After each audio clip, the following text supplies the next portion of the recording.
এবারের বিশ্বকাপের আরো একটি গুরুত্বপূর্ণ ম্যাচে আজ মাঠে নামছে ব্রাজিল ও সুইজারল্যান্ড। গ্রুপ পর্বের সব থেকে কঠিন প্রতিপক্ষের বিপক্ষে মাঠে নামবে 5 বারের শিরোপা জয়ীরা। কাতারের স্টেডিয়াম 974 ম্যাচটি শুরু হবে বাংলাদেশ সময় রাত 10টায়। সুইজারল্যান্ডকে এবারের বিশ্বকাপের অন্যতম ডার্ক হর্স ধরা হয়েছিল। প্রথম ম্যাচে ক্যামেরুনকে 1-0 ব্যবধানে হারিয়ে বিশ্বকাপের মিশন শুরু করেছে সুইজরা।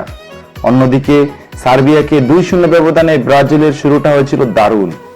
ব্রাজিল ও সুইজারল্যান্ডের মুখোমুখি দেখায় ব্রাজিল কিছুটা এগিয়ে।